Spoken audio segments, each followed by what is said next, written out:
Yo guys, what's your boy King67 back with another video. Before we get into this video, I just want to remind you out there, kings and queens, and I hope you all are having a very, very blessed day. And I'm back with a special series, probably my most enjoyed, my most liked, the series that gave me the most growth on this channel, the one I'm probably most passionate about, and that is going to be the New York Giants franchise. Now, there's some changes, all right? Obviously, I'm bringing it back. We're starting from episode number 1 because we got the updated rosters and I'm on next gen. And everybody been asking, where's that Giants franchise at? And it's here. All right. Obviously, when Madden 22 comes out, that's when we'll end this series and we'll restart the Giants franchise again on Madden 22. And I most likely will be adding, I'll be most likely doing 2 teams for franchise in Madden 22, so that it's not always just the Giants, you know, because I'm sure other people watch me that are fans of other teams. So I'll probably put out a poll like when we get close to Madden 22. But for now, I'm excited with what we got right here. Let's go over the roster now.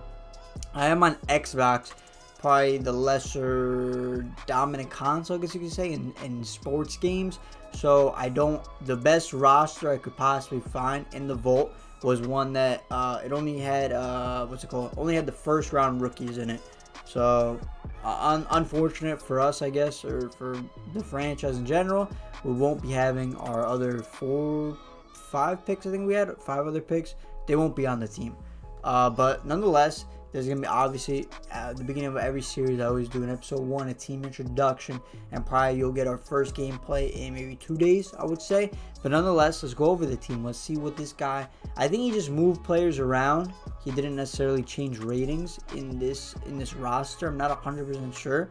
But to start off, we have Daniel Jones at quarterback, 72 overall. We all know as Giants fans, this is a make it or break it year for Daniel Jones. We've surrounded him with a decent amount of weapons.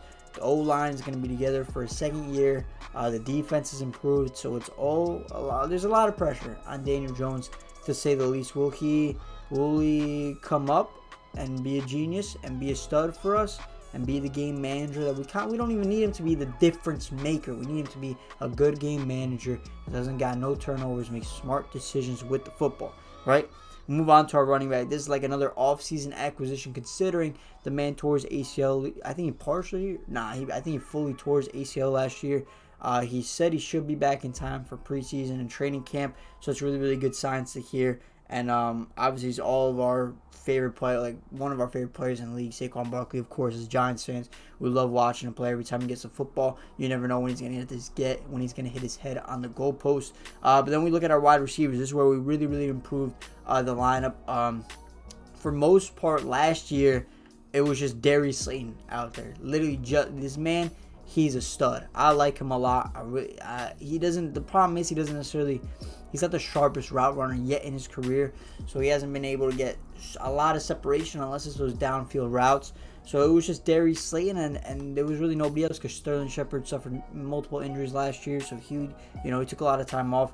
But now we have Kenny Golladay, who, I mean, you guys might have been mad how he got paid, but if you look at his numbers, some people are like, oh, he's injured, this and that. You look at his career, he's only been injured 1 season, and last year maybe he knew it was a contract season, so maybe he didn't want to rush himself back into the action and not look at his 100% best. Maybe he just wanted to take his full time to recover. So who knows the severity of the injury. But Kenny Golladay, nonetheless, is a very, very good acquisition for us. We also got John Ross. We know this guy's potential. He's just got to stay healthy. He's got to get on the field at some point. Then we look at Sterling Shepard. Some people have speculation that we should trade him. I don't know about all that. We'll see how that goes down.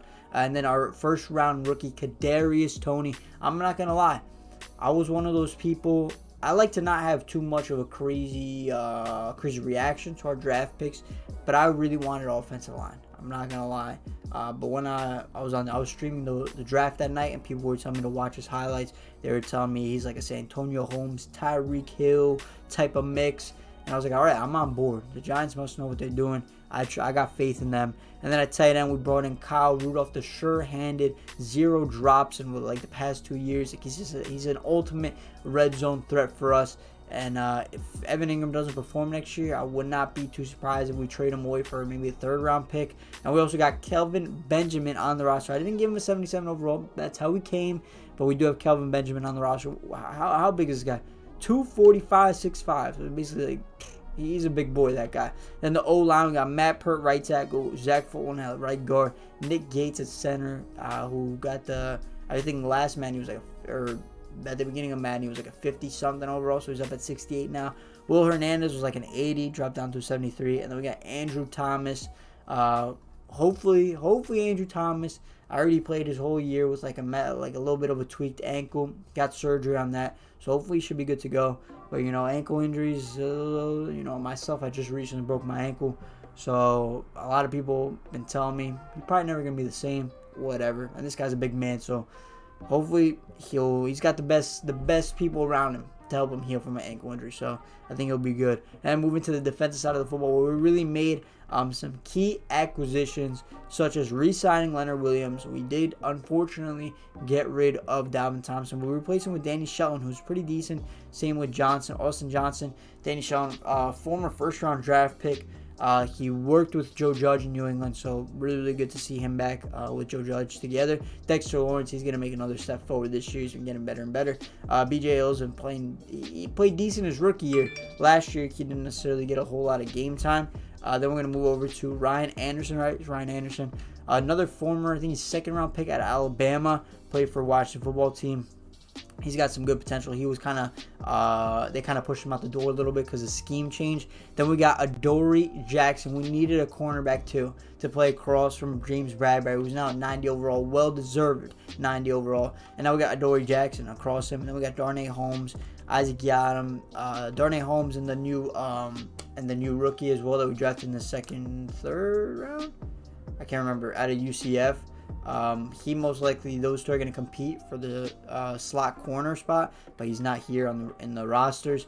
Then we got Logan Ryan at free safety, Xavier McKinney as his understudy. Just a great veteran presence, teaching the ropes. And then we got Jabril Peppers, who I think he should be a little bit higher than an 81 overall. Played his absolute mind out last year. Then we got Julian Love behind him, who was a very, very, very good backup. And here we got the two middle linebackers. Downs, he's terrible. He's horrendous. Blake Martinez, our other middle linebacker. Then we got Lorenzo Carter, O'Shane Zimenez. We got Cam Brown, Carter Coughlin. Well, I just realized that we don't even have Azeez Ojulari here. Let me know, guys. Let me know. Should I just create the players like Azeez and all our other rookies? I'm not going to go ahead and create all the rookies for all the other teams because we really care about our team specifically. But comment down below. I think I'm going to probably end up doing that.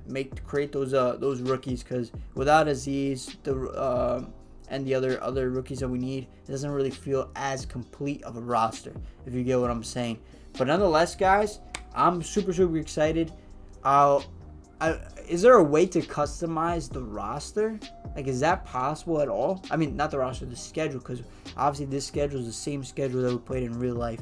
I don't know if you guys want to see me play that schedule again. But nonetheless, let's go over and look at free agents, so you guys can let me know if you want me to sign any of these free agents specifically. What will we even need necessarily? We need edge. So we could get a Justin Houston, potentially 7.67 is what he's looking for 1 year. Maybe bring in Le'Veon Bell, The last team he played for was the Jets, so he doesn't have to do any moving. Everson Griffin, maybe. Like, let me know. I'm going to just keep scrolling down.